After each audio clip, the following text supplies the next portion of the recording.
Good morning, नमस्कार। स्वागत है आपका हमारे चैनल जीएस स्टडी 94 में। और दोस्तों मैं यश। तो दोस्तों आज हम एक नए टॉपिक पर आज चर्चा करेंगे, आत्मचिंतन करेंगे।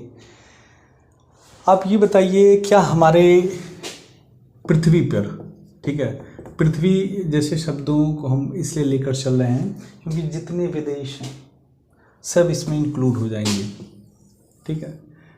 और पूरी तरह से देश न कह के हम पृथ्वीवासी कहें, एक तरह से पूरी पृथ्वी हमारा घर है, ठीक है। तो क्या आपको लगता है कि आज हमारे पृथ्वी पर जिस प्रकार से सारे देशों में एक प्रतिस्पर्धा बढ़ रही है कि ज़्यादा से ज़्यादा विध्वंसक हथियार हम तैयार करें,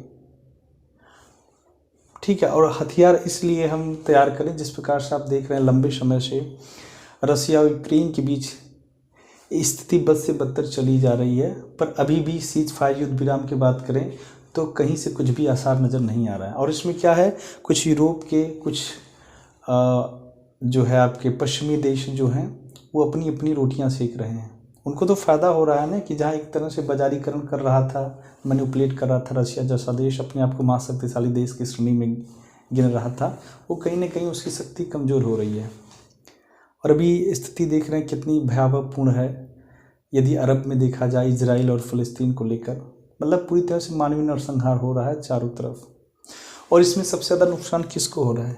हमारे पर्यावरण को। सोचिए, दीपावली के दिन वैश्विक मंचों से जिस प्रकार से भारत जैसे देश के प्रधानमंत्री को आगाह किया जाता है कि इस दिन आप जो है सतर्कता बरतें, अपने लोगों को कहें कि पटाखे का जो आयोजन रद्द कर दें।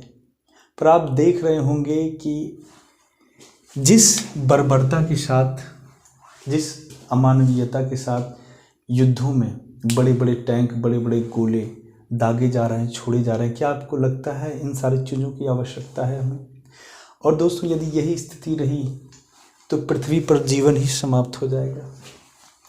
सोचिए, एक समय था जब पेड़ पौधे चारों तरफ थे, जीव जंतु थे, एक तरह से इकोसिस्टम बन के चल रहा था, पारिस्थितिकी तंत्र इतना मजबूत था कि आप पूछिए मत। पर आज हमने क्या किया, आसमान से लेकर समुद्र से लेकर, मतलब ऐसा कोई जगह स्थान विशेष नहीं बचा है जिसको हमने दूषित न कर दिया हो। आज जंगल नाम मात्र के हैं, जंगलों को अभयारण्य बनाया जा रहा है।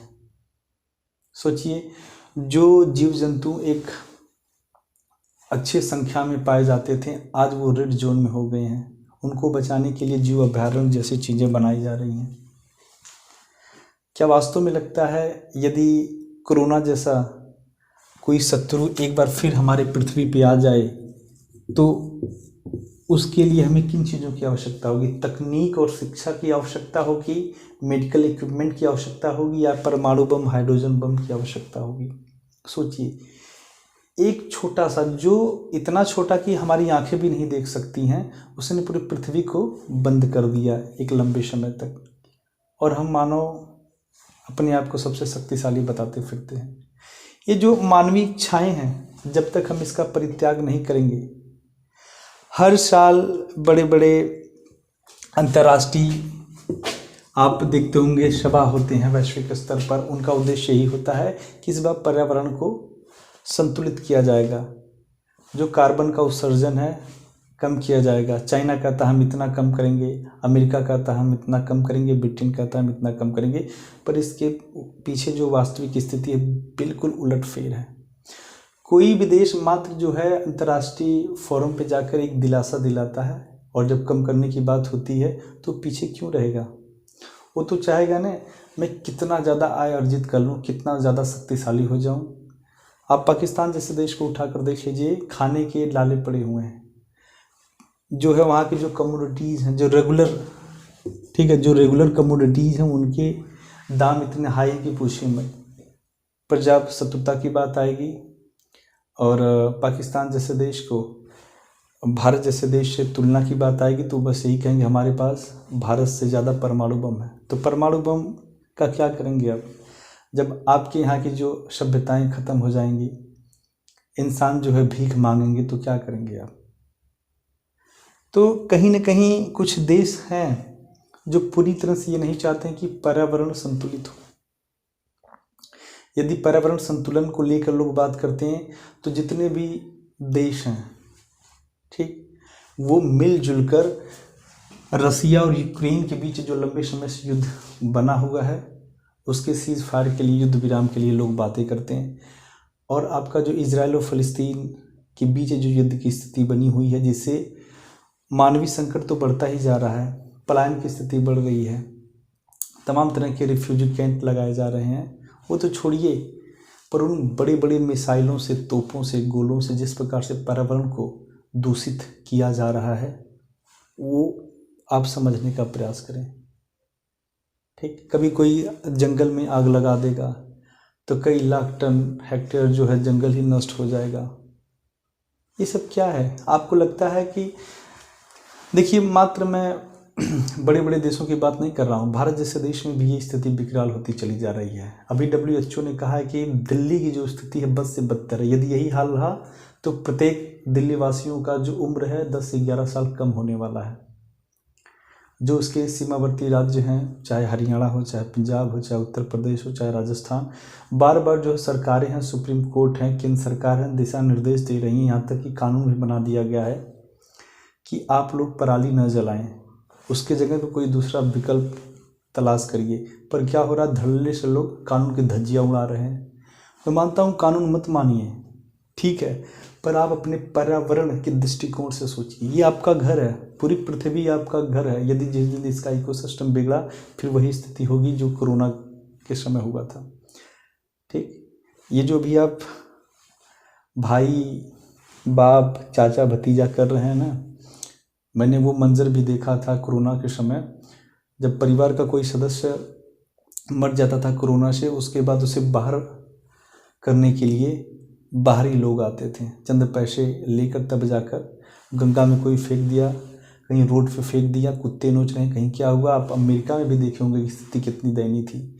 तो ये सारी घटनाएं होने के बाद भी यदि आज हम नहीं समझ रहे हैं तो कहीं ना कहीं हम अपना खुद का नुकसान कर रहे हैं। दिल्ली के अंदर यमुना नदी को जाकर देख लीजिए, झाग आ रहा है। लाखों करोड़ों रुपए जो पॉलिसी बनाई गई हैं उसको साफ करने के लिए लाखों करोड़ों रुपए बहा दी गई हैं सरकारों के माध्यम से, पर आज भी परिणाम संतोषजनक है, निराशाजनक है। गंगा के संदर्भ में भी आप देख सकते हैं। और वही जब लॉकडाउन होता है तो समस्त पृथ्वी पे जितनी भी नदियां थीं, जितने भी जलाशय थे, वो पूरी तरह से साफ और स्वच्छ हो गए। तो ये कहीं ना कहीं यही सब कारण है। आपको बता दें, आप देख रहे होंगे कि बड़े बड़े जंगलों में मानव बस्ती बसाने के चक्कर में जंगलों को हमने तहस नहस कर दिया। आज जंगल मात्र नाम के बचे हैं। अब भारत जैसे देश का कोई भी राज्य उठाकर देख लीजिए, यदि जंगल कहीं थोड़ा मोड़ा दिखेगा फिर भी वहाँ पे मानवीय हस्तक्षेप होगा। वहाँ के जो जीव जंतु हैं वो पूरी तरह से रेड जोन में है, मतलब संख्या में इतने कम है कि अब उन्हें हमारी आवश्यकता है कि उन्हें ले जाके जीव अभयारण्य में डालें, उनकी प्रजनन दर को बढ़ाएं जिससे उनकी संख्या बढ़े। ये स्थिति है। लोग कहते हैं कि पहले के लोग जो है कि 100 साल जीते थे, 150 साल जीते थे। पहले के लोगों के जीने का सबसे बड़ा कारण ये था ना कि पहले के लोग अब बाजारी दृष्टिकोण से किसी चीज़ को नहीं उगाते थे या उसका उत्पादन करते थे। पहले के लोग स्वास्थ्य के दृष्टिकोण से किसी भी चीज़ को उगाते थे, उसकी खेती करते थे। पूरी तरह से खेती जैविक होती थी। हम जो ये गेहूँ, चावल, जितने भी आज फसलें हम अपने खेतों में उगा रहे हैं वो क्या है, वो पश्चिमी सभ्यताओं के देन है। क्योंकि उनका यही एक ही उद्देश्य था, हमें ज़्यादा पैसा कमाना है, वहाँ पे हमें क्वांटिटी देना है, क्वालिटी भले ना हो। आज यही कारण है कम समय में लोगों को कार्डियक अरेस्ट, बीपी जैसी समस्याएं, इनफर्टिलिटी जैसी समस्याएं और कैंसर जैसी भयानक समस्याएं उभर के आ रही हैं सामने।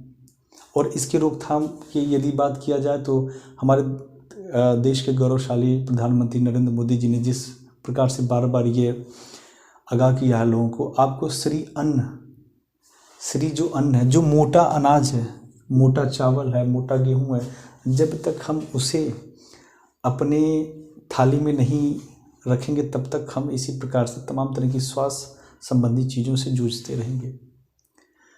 आज क्या हो रहा है सोचिए, बाजारी दृष्टिकोण इतना हावी हो चुका है कि लोग इतनी बड़ी भिंडी, इतनी बड़ी सब्जी को शाम को हार्मोनियल जो है इंजेक्शन इंजेक्ट करेंगे, उसके बाद सुबह देखेंगे अपनी संख्या से 2 गुना 4 गुना ज़्यादा अत्यधिक बड़ी हो जाती है। उसके बाद उसी को लोग सप्लाई करते हैं, उनको पैसा चाहिए, आपके हमारे स्वास्थ्य के बारे में कभी नहीं सोचेंगे।